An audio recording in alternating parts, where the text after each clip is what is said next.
Hi hello வணக்கம் and welcome to box office. ஒவ்வொரு வீக்கும் release ஆகக்கூடிய படங்களுடைய குயிக் ரிவ்யூ பார்க்கக்கூடியது தான் நம்மளுடைய ஷோ. அதே போல் இந்த வீக் ரிலீஸ் ஆகக்கூடிய படங்களுடைய குயிக் ரிவ்யூ பார்க்கலாம் வாங்க. இப்போ நம்மளுடைய பாக்ஸ் ஆஃபீஸில் நம்ம பார்க்க போகிற படம் கார்டியன். சபரி மற்றும் குரு சரவணனுடைய டைரக்ஷனில் ஹன்சிகா மோட்வானியோடைய நடிப்பில் வெளிவந்து வெற்றிகரமாக ஓடிட்டு இருக்கக்கூடிய திரைப்படம் தான் கார்டியன். கார்டியன் படத்தினுடைய டிரெக்டர் சபரி மற்றும் குரு சரவணன் 2 பேர். படத்தினுடைய சினிமோட்டோகிராஃபர் K.A. சக்திவேல், படத்தினுடைய music director Sam CS and படத்தினுடைய எடிட்டர் தியாகராஜன். படத்தில் முக்கியமான கதாபாத்திரத்தில் ஹன்சிகா மோட்வானி, மொட்ட ராஜேந்திரன், ஸ்ரீமன், டைகர் தங்கதுரை மற்றும் பலர் நடிச்சிருக்கிறாங்க. படத்தினுடைய ஒன்லைன் ஸ்டோரி பற்றி சொல்லணுன்னா, ஒரு உமன் சென்ட்ரிக் படம் அண்ட் சின்ன வயசுலேருந்தே தான் என்ன ஆசைப்பட்டாலுமே அது கிடைக்காதுன்னு நினச்சிட்டு வரக்கூடிய ஒரு பெண் அண்ட் ஒரு சம்பவம் நடக்குது. அதுக்கப்புறமா அவங்க என்னெல்லாம் நினைக்கிறாங்களோ அதெல்லாம் அவங்களுக்கு நடக்குது. ஸோ இந்த மாற்றம் எதனால அண்ட் அதுக்கப்புறமா இதுக்கு நடுவில் எப்படி அவங்களுக்குள்ள ஒரு அமானுஷ்ய சக்தி வருது அப்படின்றது தான் படத்தினுடைய விதிக்கதை. ஸோ படத்தில் லீட் ரோலில் நடிச்சிருக்கிறாங்க ஹன்சிகா மோட்வானி. இப்போ தொடர்ந்து பல ஹீரோயின் விமன் சென்ட்ரிக், அதாவது ஷீரோ படங்கள் பண்ணிகிட்ருக்காங்க. ஜோதிகா அவர்கள், நயன்தாரா அண்ட் ஐஸ்வர்யா ராஜேஷ் அவர்களுடைய வரிசையில் இப்போ ஹன்சிகா மோட்வானி அவர்களும் இணைஞ்சிருக்கிறாங்க. அண்ட் இது பார்த்தீங்கன்னா ஒரு ஹாரர் த்ரில்லர் திரைப்படம். அண்ட் ஸ்டார்டிங்கில் சின்ன வயசுலேருந்தே ஒரு எதுனாலுமே நம்மளுக்கு ஒரு அன்லக்கியான ஒரு ஃபெல்லோ நம்ம அப்படின்னு அவங்களுக்குள்ள ஆழ் மனசில் யோசிச்சிக்கக்கூடிய அந்த அளவுக்கு எதுவுமே அவங்க ஒரு ஆசைப்பட்டு ஒரு சாக்லேட் வாங்கணும்னு போனாலும் கிடைக்காது. ஸோ இந்த மாதிரி அவங்க என்னெல்லாம் நினைக்கிறாங்களோ அது எதுவுமே அவங்களுக்கு நடக்காது. அப்படி இருக்கக்கூடிய ஒரு நபர், ஒரு விஷயம் அவங்களுக்கு நடக்குது. ஒரு சம்பவத்துக்கு அப்புறமா என்ன நடந்ததுன்னு தெரியல. அவங்க மனசுக்குள்ளே ஏதாவது நினச்சா கூட டபால்னு அவங்களுக்கு உடனே நடந்துருது. அது நல்லதாக இருந்தாலும் சரி, கெட்டதாக இருந்தாலும் சரி. இப்போ திடீர்னு அவங்களுக்கு இப்போ மழை பெய்யக்கூடாது அப்படின்னு நினைக்கும்போது மழை பெய்யுது. இல்லைன்னா இவங்க ஏன் இப்படி இருக்கிறாங்க, இவங்க இப்படி எனக்கு சாவடிக்கணும் போல இருக்குது அப்படின்னு ஏதாவது பிடிக்காதவங்களுக்கு சும்மா ஒரு பேச்சுக்காக சொல்கிற மாதிரி இருந்தாங்கன்னா டக்குன்னு அவங்க செத்துடுறாங்க.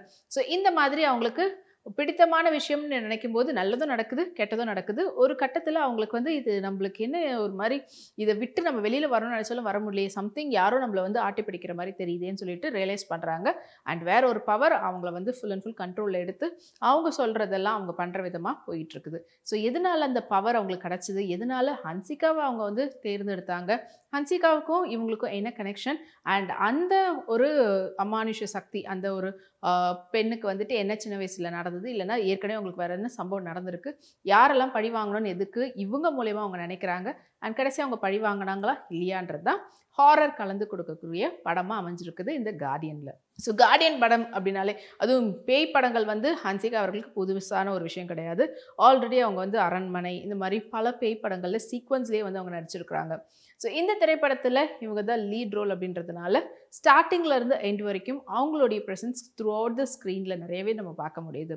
அண்ட் அது மட்டும் இல்லாமல் அவங்களுக்கு ஒரு ஆக்ஷன் பிளாக்லாம் கலந்து பண்ணக்கூடிய படமாக அமைஞ்சிருக்குது. ஸோ இது அவங்களுக்கு ஒரு நியூ எக்ஸ்பீரியன்ஸாக இருந்திருக்கும். இது வரைக்கும் அவங்க பண்ண திரைப்படங்கள், அதாவது பேய் படங்கள் இதுவும் பார்த்திங்கன்னா கொஞ்சம் மாறுபட்டு அவங்களுடைய ஆக்டிங் பெர்ஃபார்மன்ஸ் இருந்திருக்குது. அண்ட் மொத்தத்தில் இந்த திரைப்படம் வெறும் பேய் மட்டுமே இல்லாமல் இப்போல்லாம் வரக்கூடிய பேய் படங்கள்னாலே கண்டிப்பாக அது காமெடியும் ஈக்குவலாக இருக்கும்னு சொல்கிற விதமாக தான் இந்த படத்தில் வரக்கூடிய கேரக்டர்ஸும் அமைஞ்சிருக்குது. ஸ்ரீமனாக இருக்கட்டும், டைகர் தங்கதுரையாக இருக்கட்டும், மொட்ட ராஜேந்திரனாக இருக்கட்டும், இவங்களாம் காமெடிக்கு கொஞ்சம் நஞ்சம் பஞ்சமே இல்லாமல் கொடுத்துருக்குறாங்க. அண்ட் இந்த திரைப்படத்தில் ஃபர்ஸ்ட் ஹாஃப் வரைக்கும் நம்மளுக்கு ஒரு ராவாக நார்மல் மூவியாக இருந்தாலும் அதுக்கப்புறமா அந்த அமானுஷ்ய சக்தி எப்படி வருது என்னன்றதை சும்மா ஒரு கிளிம்ஸ் மாதிரி காட்டிட்டு அதுக்கப்புறம் நம்மளுக்கு காட்டும்போது கொஞ்சம் பயப்படுற விதமாக நல்லா இருந்திருக்கும். பட் அப்பப்போ அவங்களுக்கு ஒரு சம்பவம் நடக்கும்போதெல்லாம் அதை போட்டு போட்டு காட்டுறதுனால அதில் இருக்கக்கூடிய அந்த ஒரு சுவாரஸ்யம் இல்லாத அளவுக்கு போயிடுச்சுன்னு தான் சொல்லணும். படத்தினுடைய மியூசிக் டைரக்டர் சாம் CS அவர்கள், அவர் எப்பவுமே டெரிஃபிக்கான ஒரு மியூசிக் கொடுக்கறதுக்கு பேர் போனவர். அதே போல் இந்த படத்துலையும் அவருடைய இசையை ரொம்பவே அல்ட்ராவாக மாடர்னாக கொடுத்துருக்கிறாரு. அண்ட் பிஜிஎம்மாக இருக்கட்டும், படங்களில் வரக்கூடிய அந்த பாடல்களாக இருக்கட்டும், எல்லாமே சூப்பர் ஃபேண்டாஸ்டிக்காக இருக்குது.